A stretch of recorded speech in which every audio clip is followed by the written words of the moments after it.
ఆచార్య NG Ranga గారు 125 సంవత్సరాలు పూర్తి చేసుకున్న సందర్భంగా ఈరోజు జయంతి ఉత్సవాలు జరుపుకుంటున్నాం.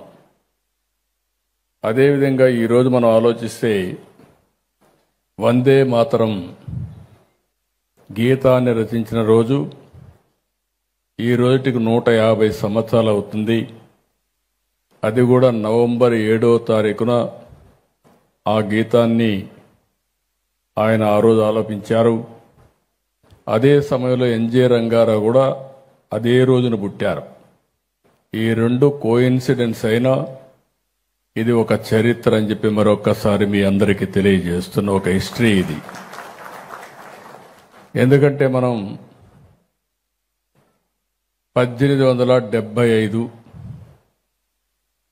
నవంబర్ 7వ తారీఖున వందే మాతరం రాయడం, అక్కడి నుంచి జాతి ఉద్యమం కోసం, స్వాతంత్ర పోరాటం కోసం ముందుకు పోయే పరిస్థితి వచ్చింది.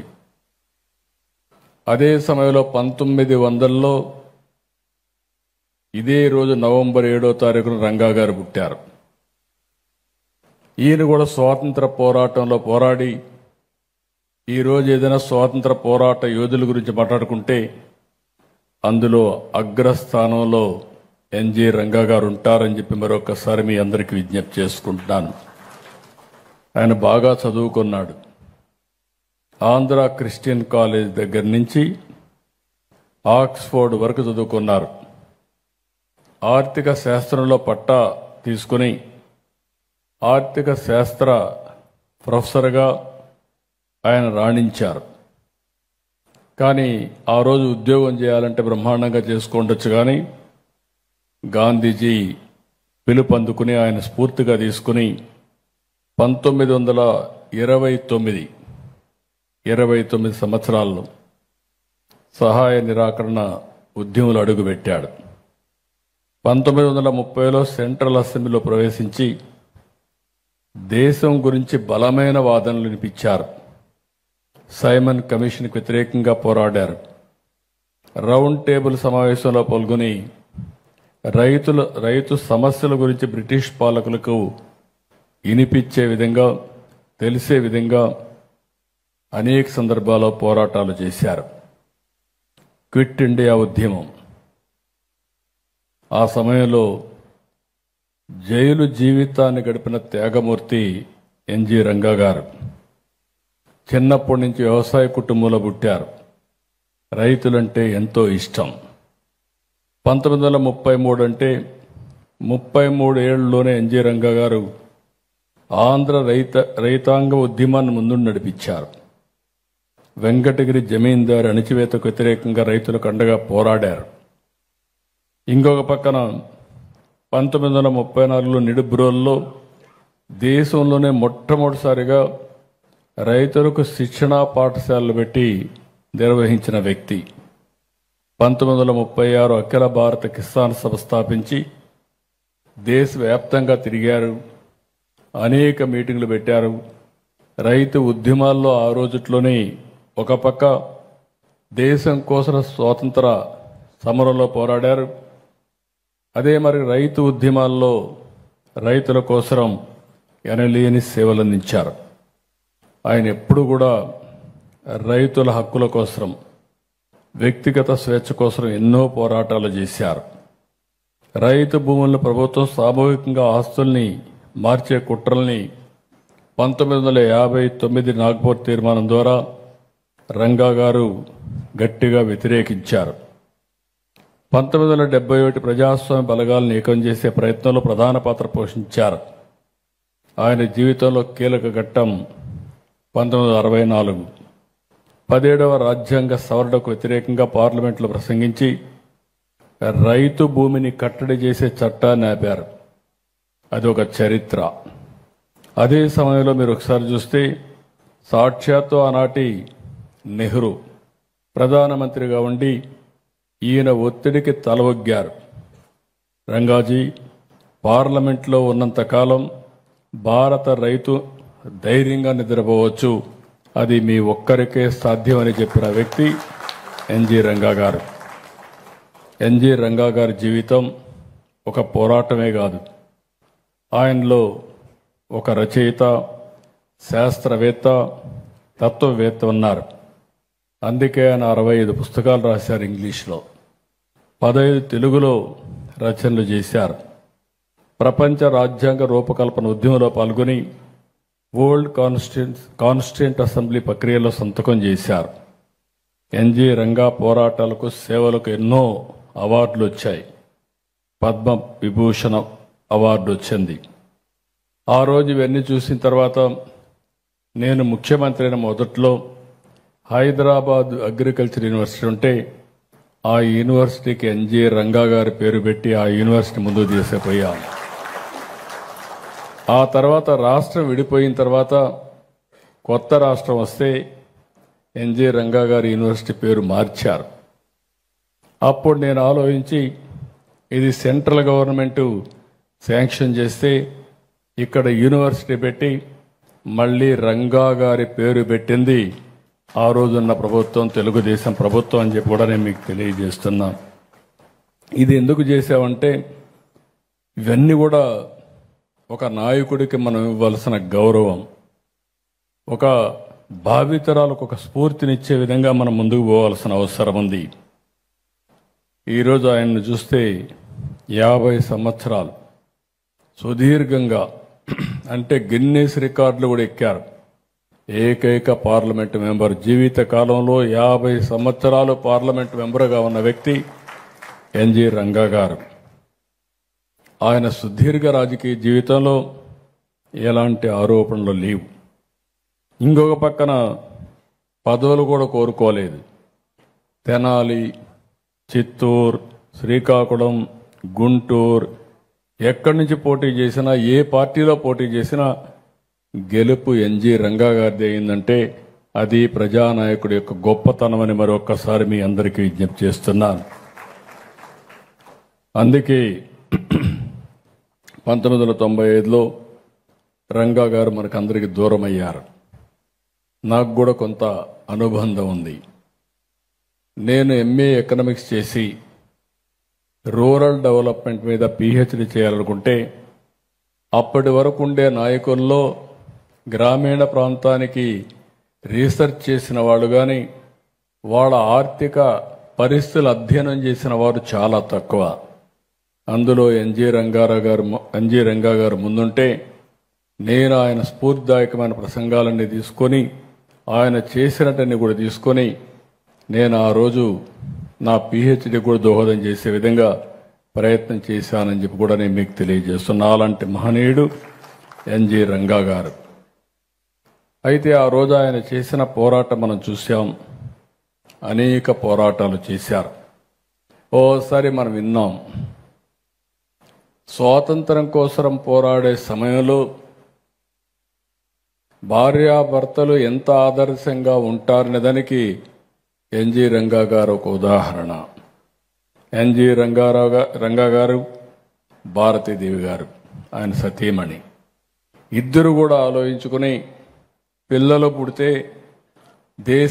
దేశం కోసం పోరాటంలో వెనకబడిపోతామన్న ఉద్దేశంతో ఎలాంటి అటాచ్మెంట్ ఉండకూడదని పిల్లలు వద్దనుకొని జీవించిన ఆదర్శ మూర్తులు ఎన్జి రంగారావు గారు.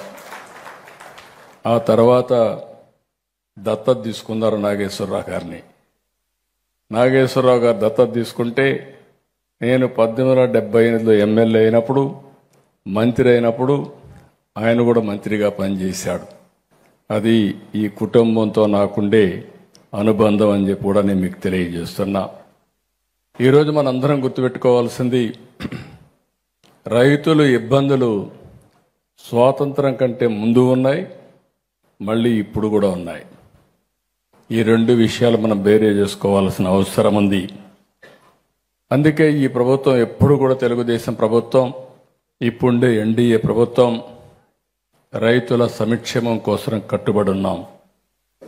ఇలాంటి మహనీయుల యొక్క స్ఫూర్తిని అనునిత్యం మనం గుర్తుపెట్టుకోవాల్సిన అవసరం, బాధ్యత మనందరిపైన ఉంది. అందుకే ఈరోజు మీరు చూస్తే నేను కూడా ఒక రైతు కుటుంబంలో వచ్చాను. అందరం రైతు కుటుంబం నుంచే పైకి వస్తాం, కానీ చాలామంది రైతుల గురించి మర్చిపోతూ ఉంటాం. అట్లా కాకుండా అందుకే నేను ఒక మాట అన్నాను, రైతులకు తెలివితేటలు లేక కాదు, అయితే రైతులు ఎల్లప్పుడూ కూడా వేరే వాళ్లకు తిండి పెట్టాలని ఓసారి చదువు కూడా మానేసి భూమిపైన ఆధారపడి దేశానికి తిండి పెట్టే ఏకైక వ్యక్తి రైతు అని చెప్పి కూడా నేను మీకు తెలియజేస్తున్నా. అయితే ఈరోజు నేను ముఖ్యమంత్రిగా ఉన్నప్పుడు చూశాను, నేను ఆ రోజు ఒకే మాట చెప్పాను, రైతులంతా కూడా వ్యవసాయం చేయాలి, అదే సమయంలో రైతు పిల్లలు కూడా తక్కువైన వాళ్ళు కాదు, వాళ్ళని చదివిస్తే ప్రపంచాన్ని శాసించే శక్తి ఉంది, తెలివితేటలున్నాయని నిరూపించడం కోసం ఐటీని ప్రోత్సహించి రైతులు రైతు కూలీల్ని వాళ్ళ పిల్లల్ని బాగా చదివించమని ప్రోత్సహించాను. ఆధునిక యుగంలో నాగరిక ప్రపంచంలో టెక్నాలజీ ఏజ్లో మనం అందరం దీన్ని అందిపుచ్చుకోవాల్సిన అవసరం ఉందని చేస్తే ఈరోజు ఏ ఊరికి వెళ్ళినా ఆ ఊర్లో సగం మంది ఐటీ చదువుకొని ప్రపంచం మొత్తం వెళ్ళారు.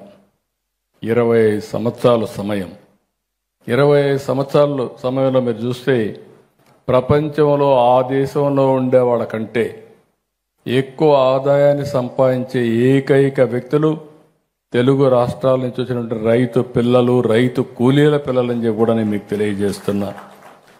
అయితే ఈరోజు మనందరం గుర్తుపెట్టుకోవాల్సింది, మన రాష్ట్రంలో మన దేశంలో ఇంకా రైతు సమస్యలు ఉన్నాయి. ఈ విషయం అందరం గుర్తుపెట్టుకోవాల్సిన అవసరం ఉంది. అదే సమయంలో ఇలాంటి ఒక స్ఫూర్తినిచ్చే మీటింగ్ నుంచి రైతులందరికీ కూడా విజ్ఞప్తి చేస్తున్నాం. ఈరోజు రైతులందరూ టెక్నాలజీ అందిపుచ్చుకోవాలి. వ్యవసాయ ఖర్చులు గణనీయంగా పెరిగిపోయినాయి. అందుకే ఎన్జీ రంగా ట్రస్ట్ కూడా పెద్ద ఎత్తున ఖర్చులు తగ్గించి రైతుల ఆదాయాన్ని పెంచడానికి ఏమేం చేయాలనో వాళ్ళు కూడా ప్రయత్నం చేస్తున్నారు. ఇంకొక పక్కన యూనివర్సిటీస్ కానీ ఇవన్నీ ఉన్నాయి, వీళ్ళు కూడా చాలా పెద్ద ఎత్తున రీసెర్చ్ చేయాల్సిన అవసరం ఉంది. అందుకే ఈరోజు రైతును అన్ని విధాలా బాగు చేయడం కోసం ఈ ప్రభుత్వం పనిచేస్తున్నాం. వ్యవసాయానికి పెద్దపీట వేసాం. ఇంకొక పక్క మీరు ఒక్కసారి చూస్తే ఎప్పుడు కూడా రైతుకు ఆదాయం పెరగాలంటే ఖర్చులు తగ్గాలి, ఉత్పత్తి పెరగాలి, అప్పుడే ఆదాయం పెరిగే పరిస్థితి వస్తుంది. అందుకే మొన్న కూడా మీరు చూస్తే ఎప్పుడు తెలుగుదేశం పార్టీ అధికారం ఉన్నా రైతు సంక్షేమం కోసం పనిచేస్తున్నాం. ఎప్పుడు కూడా తలసరి ఆదాయం కానీ ఇంకొక పక్కన ఏదైతే అగ్రికల్చర్ జిఎస్టిపి కాంట్రిబ్యూషను ఎప్పుడూ తెలుగుదేశం వస్తే ఎక్కువగా ఉంటుంది. ఈ సంవత్సరం మీరు చూస్తే 14-19 5 ఏళ్లు వ్యవసాయ రంగం జిఎస్టిపిలో 16.6% పెరిగింది క్యుములేటివ్గా 5 ఏళ్లు చూస్తే. ఆ తర్వాత అది 10%కు తగ్గిపోయే పరిస్థితి వచ్చింది. మళ్ళీ ఈరోజు 2024-25 15.45%కి పెంచాం. అంటే ఇవన్నీ కూడా మనం చూసినప్పుడు ఎక్కడికక్కడ ఈ యొక్క జిఎస్టిపి పెరిగినప్పుడు రైతు కూడా ఆదాయం పెరిగే పరిస్థితి వస్తుంది. అదే మరి ఈరోజు మీరు చూస్తే 23-24 ఖరీఫ్లో రబీలో చూస్తే 48 లక్షల ధాన్యాన్ని కొనుగోలు చేసి 6,000 కోట్లు మాత్రం ఇచ్చి 1,674 కోట్ల రూపాయలు బకాయిలు పెట్టి వెళ్ళిపోతే రైతులు రోడ్డు మీదకి వచ్చినా పట్టించుకోకపోతే వస్తానే అవన్నీ క్లియర్ చేశాం. 24-25లో 55,79,000 టన్నుల ధాన్యాన్ని 12,857 కోట్లు కొని దగ్గర మీరు చూస్తే రైతులందరూ కూడా 8 లక్షల మందికి రైతులకి 24 గంటలు డబ్బులు పే చేశాం. ఈ రోజు కూడా ఒకటే ఆమె ఇస్తున్న ఆర్థిక ఇబ్బందులున్నాయి, సమస్యలున్నాయి. 5 ఏళ్లు రాష్ట్ర ఆర్థిక వ్యవస్థే కాకుండా అన్ని వ్యవస్థలు విచ్ఛిన్నం అయిపోయినాయి. చాలా సమస్యల సుడిగుండంలో ఉన్నాం. అయినా కూడా రైతుకు అన్యాయం జరగకూడదు, ఇబ్బంది రాకూడదనే ఉద్దేశంతో 24 గంటల్లో వాళ్ళ యొక్క పంట తీసుకున్న 24 గంటల్లో డబ్బులు వాళ్ళ అకౌంట్లో వేసే బాధ్యత ఈ ప్రభుత్వం తీసుకుంటున్నామని చెప్పి కూడా నేను మీకు తెలియజేస్తున్నా. ఆ రోజు రైతు భరోసా కింద 7,500 ఇస్తే ఈరోజు ఇబ్బందులున్నా 14,000 చేశాం. ప్రభుత్వం గవర్నమెంట్ ఆఫ్ ఇండియా 6,000 ఇస్తుంది, రెండు కలిపితే 20,000 రూపాయలు ఇస్తున్నాం. మొన్నని 3,174 కోట్ల రూపాయలు అన్నదాత సుఖీభవ కింద రైతు అకౌంట్కి వేసాం. ఇంకొక పక్కన మీరు ఒకసారి చూస్తే కౌలు రైతులు కూడా ఇటీవల వరదలు వస్తే నష్టపోయింది కౌలు రైతు కాబట్టి నేరుగా అతనికి ఇచ్చే ఇన్పుట్ సబ్సిడీ అంతా నష్టపరిహారం అంతా కౌలు రైతుకే ఇచ్చామని చెప్పి కూడా నేను మీకు తెలియజేస్తున్నా. నిన్ను కూడా మీరు చూసినప్పుడు ఎక్కడికక్కడ వరదలు వచ్చినప్పుడు విపత్తులు వచ్చినప్పుడు రైతును ఆదుకోవడానికి అన్ని విధాలా ముందుకు పోతున్నాం. ఎక్కడా ఎవ్వరికి ఇబ్బంది లేకుండా చేయడం కోసం మనం కార్యక్రమాలు చేసే పరిస్థితికి వచ్చాం. ఈరోజు ఇంకొక పక్కన మీరు చూస్తే దగ్గర రైతులందరికీ ఆ రోజు 20,000 రూపాయలు ఎప్పుడన్నా నష్టం వస్తే హెక్టార్కి ఇస్తే వైఎస్ఆర్ కాంగ్రెస్ పార్టీ వస్తానే 17,000 తగ్గిస్తే నేను వచ్చిన వెంటనే అది 25,000కు పెంచామంటే అది రైతు ప్రభుత్వం కాబట్టి ఇది సాధ్యమైంది. పంటల బీమా కూడా కావాలని మాట్లాడే పరిస్థితి వస్తున్నారు. 5 ఏళ్లు పంటల బీమా కట్టకపోతే 3 ఏళ్లు రాష్ట్ర వాటా బీమా ఎగ్గొట్టిందని కేంద్ర మంత్రి శివరాజ్ సింగ్ చౌహాన్ అయితే పార్లమెంట్లో చెప్పాడు. కానీ ఈ ప్రభుత్వం వస్తానే రైతులకు బీమా కట్టాం, 95% కట్టాం. 12వ తారీఖు నవంబర్ లోపల మిగిలిన 5% కట్టి ఏ రైతుకు ఇబ్బంది లేకుండా బీమా ఇప్పించే బాధ్యత కూడా ఈ ప్రభుత్వం తీసుకుంటామని చెప్పి నేను మీకు తెలియజేస్తున్నా. రైతుకు ఎక్కడ కూడా గిట్టుబాటు ధర పడిపోయినప్పుడు అనేక సందర్భాల్లో రైతాంగం ఇబ్బందులు పడుతున్నారు. దీనికోసం మామిడికి 260 కోట్ల రూపాయలు వాళ్ళకి గిట్టుబాటు ధర ఇచ్చాం, అదనంగా ఇచ్చాం. పొగాకు 273 కోట్లు ఖర్చు పెట్టి వాళ్ళని ఆదుకున్నాం. కోకోకి 14 కోట్లు ఇచ్చాం. కాఫీకి 50 కేజీలు చొప్పున ఎకరానికి 5,000 రూపాయలు, మిర్చికి 130 కోట్లు ఖర్చు పెట్టాం. ఇది కాకుండా ఇంకా మీరు చూస్తే టమాటాకు 12 కోట్లు, ఉల్లి దెబ్బతింటే ఒక హెక్టార్కి 50,000 రూపాయలు చొప్పున 100 కోట్లు ఖర్చు పెట్టే పరిస్థితికి వచ్చాం. రాయలసీమ కరువు ప్రాంతంలో డ్రిప్ ఇరిగేషన్ ఆపేస్తే మళ్ళీ ఈరోజు డ్రిప్ ఇరిగేషన్ ఇస్తున్నాం. 100కి ఎస్సీ ఎస్టీ రైతులైతే 100% ఇస్తున్నాం.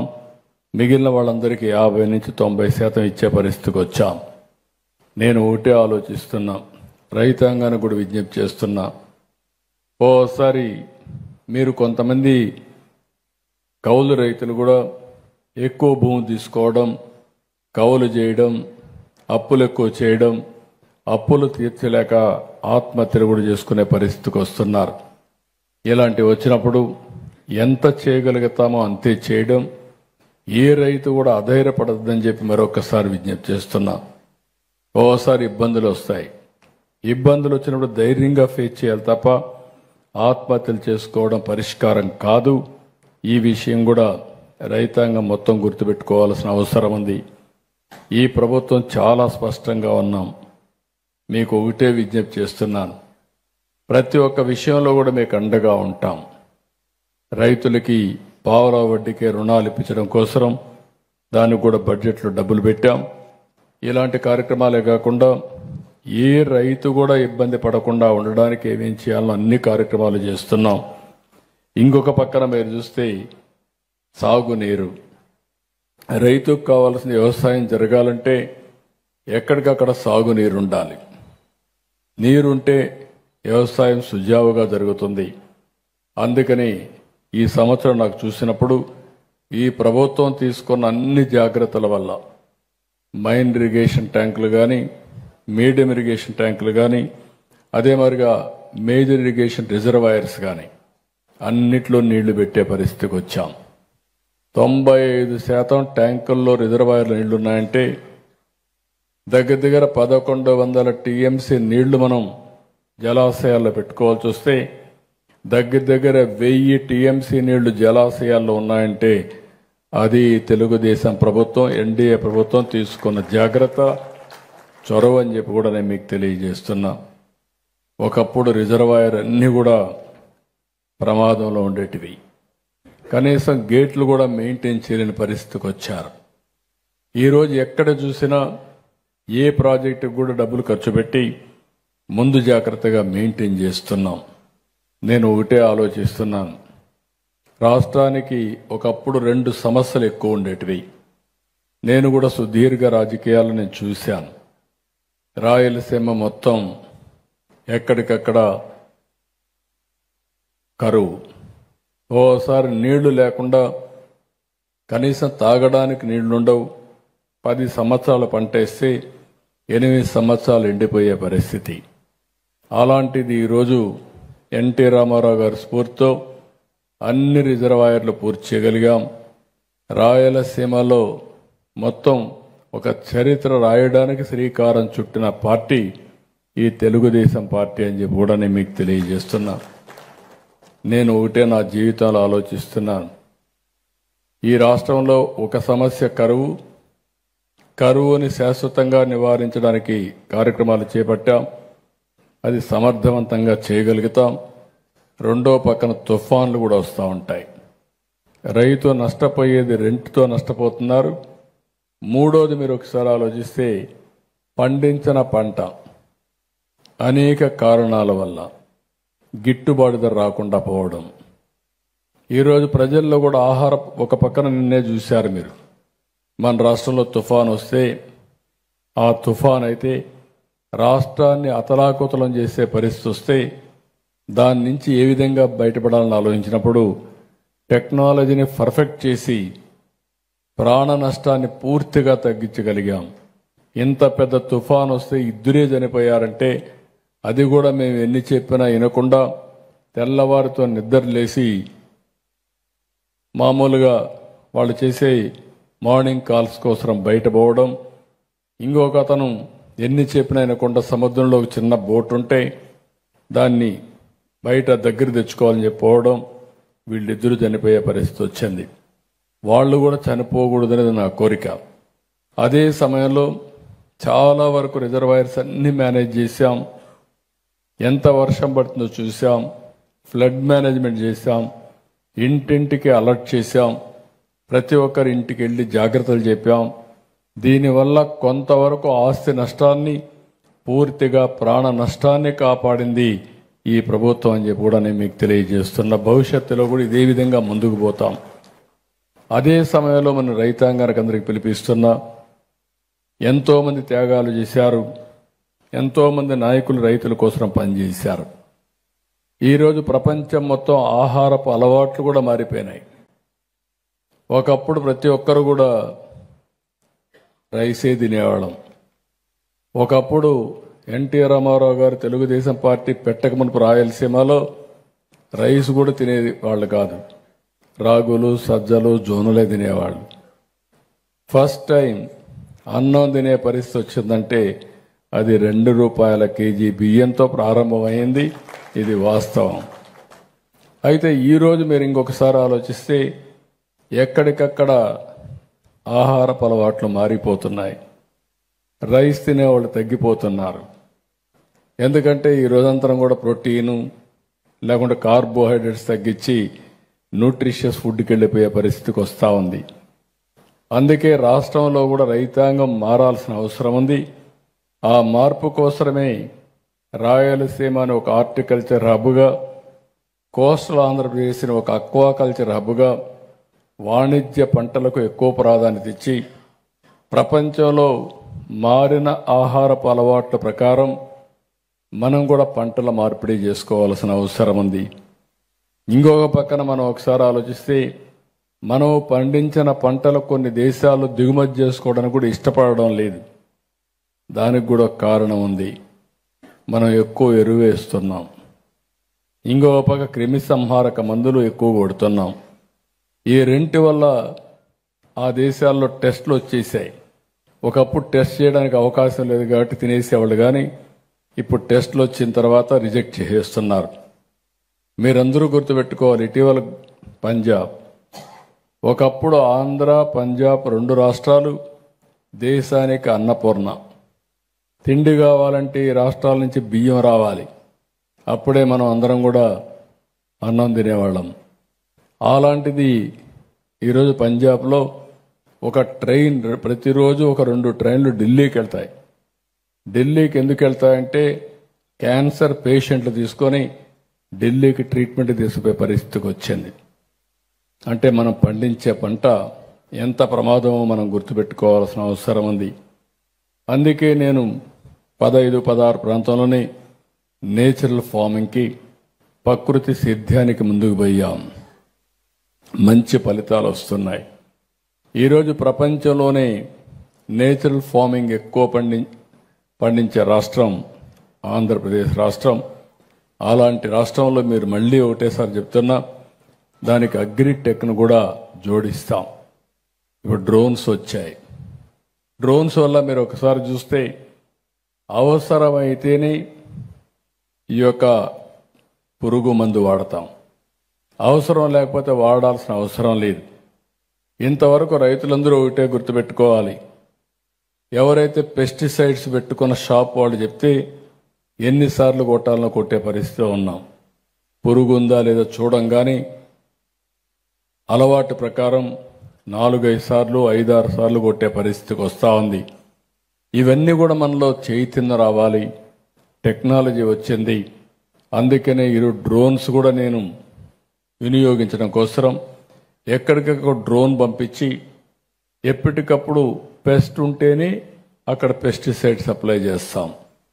ఇంకొక పక్క ఒక సెల్ ఫోన్ తీసుకొని పొలంలో చూసుకుంటే మన పొలంలో పురుగు పట్టిందంటే నేరుగా మెసేజ్ పెడితే డ్రోన్ వచ్చి చూసి కన్ఫర్మ్ చేసుకొని ఎక్కడ పురుగు ఉంటే అక్కడే మందు కొట్టే ఏర్పాట్లు చేసేదానికి శ్రీకారం చుడుతున్నాం. ఇంకొక పక్క మనిషి ఆరోగ్యానికి మన శరీరం చాలా ముఖ్యం. అందుకే మనం ఎప్పటికప్పుడు టెస్టులు చేసుకుంటూ ఉంటాం. మన యొక్క దీంట్లో బాడీలోని జెనెటిక్ ప్రాబ్లమ్స్ ఉన్నాయా, డెఫిషియన్సీస్ ఉన్నాయా, లేకుంటే బ్లడ్ టెస్ట్ చేసుకుంటే ఎలాంటి సమస్యలు ఉన్నాయి, అవన్నీ చేసుకొని ఎట్లా కరెక్ట్ చేసుకోవాలో చేసుకుంటూ ఉంటాం. అదేవిధంగా భూమిలో కూడా మీరు ఒకసారి ఆలోచిస్తే ఏదైనా కానీ మైక్రో న్యూట్రియంట్స్ లేనప్పుడు ఆ భూమికి మైక్రో న్యూట్రియంట్స్ వేయడం పోయి మనం ఏం చేస్తున్నట్టు ఎరువులు వాడుతున్నాం, మనం కెమికల్ ఫెర్టిలైజర్స్ వాడుతున్నాం. కెమికల్ ఫెర్టిలైజర్స్ ఏదైనా మన బాడీలో కూడా ఏదైనా ఇబ్బంది వస్తే స్టీరాయిడ్ ఇస్తే ఆ స్టీరాయిడ్ వల్ల స్టిమ్యులేషన్ వస్తుంది తప్ప ఫలితం ఉండదు, నెగిటివ్ ఇంపాక్ట్ ఉంటుంది. అదే మరిగా పొలాల్లో కూడా కెమికల్ ఫెర్టిలైజర్స్ ఉపయోగించినప్పుడు ఇదే ఫలితాలు ఉంటాయి తప్ప భూసారం పెరగదని చెప్పి కూడా నేను మీకు తెలియజేసుకుంటున్నాను. ఇలాంటివన్నీ కూడా మనకు చాలా సమస్యలు ఉంటాయి. అందుకే నేను ఒకటే చెప్తున్నా, ఈరోజు ఇలాంటి సమావేశాలు అవసరం. ఈరోజు ఎన్జి రంగా గారు ఒక స్ఫూర్తి ప్రదాత. ఎవ్వరూ పెట్టనప్పుడే గ్రామాల్లో గ్రామ సభలు పెట్టి చిన్న చిన్న మీటింగ్లు పెట్టి ప్రజా చైతన్యం తీసుకొచ్చిన వ్యక్తి ఎన్జి రంగా గారు అని చెప్పి కూడా నేను మీకు తెలియజేస్తున్నా. దేశంలో రైతుల కోసం పోరాడిన వాళ్ళు చాలా తక్కువ. ఆ విధంగా పోరాటం చేసిన వారిలో అగ్రస్థానంలో ఎన్జి రంగా గారు ఉన్నారని చెప్పి కూడా నేను మీకు తెలియజేసుకుంటున్నాను. ఈరోజు ఇక్కడుండే ట్రస్ట్ కూడా నేను ఇప్పుడే కుటుంబ సభ్యులతో మాట్లాడినప్పుడు వారు ఒకటే మాట్లాడుతున్నారు. కిషోర్ కుమార్ గారు ఆయన వేరే విధంగా సంపాదించిన డబ్బులు రంగా గారి స్ఫూర్తితో ఇక్కడ ఖర్చు పెట్టే పరిస్థితికి వచ్చారు. ఇది ఉదాత్తమైన కార్యక్రమం అని చెప్పి నేను మీకు తెలియజేసుకుంటూ వారి కుటుంబ సభ్యుల్ని మనస్ఫూర్తిగా అభినందిస్తున్నా. 125 సంవత్సరాల తర్వాత కూడా మరిచిపోకుండా ఆయన వారసత్వాన్ని కాపాడుకోసం మళ్ళా రైతుల పట్ల పక్షపాతిగా ఉండడానికి మీ కుటుంబం పనిచేస్తూ ఉంది. అలాంటి కుటుంబాన్ని మరొక్కసారి మనస్ఫూర్తిగా అభినందిస్తూ ఈరోజు ఈ యొక్క కార్యక్రమానికి వచ్చిన మిమ్మల్ని అందరినీ కూడా మరొకసారి విజ్ఞప్తి చేస్తున్నా, వందే మాత్రం ఏ విధంగా అయితే మనకు ముఖ్యమో అదేవిధంగా ఎన్జి రంగా గారు చెప్పిన మాటలు కూడా చాలా ముఖ్యం. ఆయన ఒక మాట చెప్పాడు, రైతు గౌరవం దేశ గౌరవం, రైతు అభివృద్ధి దేశాభివృద్ధి. ఆ రోజు చెప్పిన ఆ మాట శాశ్వతంగా గుర్తుంటుంది. ప్రతి ఒక్కరు కూడా దీన్ని గుర్తుపెట్టుకొని మన వంతు బాధ్యతగా మనం పనిచేయాల్సిన అవసరం ఉందని చెప్పి తెలియజేసుకుంటూ మరొకసారి ఎన్జి రంగా గారికి నా నివాళులర్పిస్తూ మనందరం కూడా ఆయన చూపించిన దారిలో నడుస్తామని చెప్పి మరొకసారి హామీ ఇస్తూ అందరికీ నమస్కారాలు. జై హింద్, జై హింద్.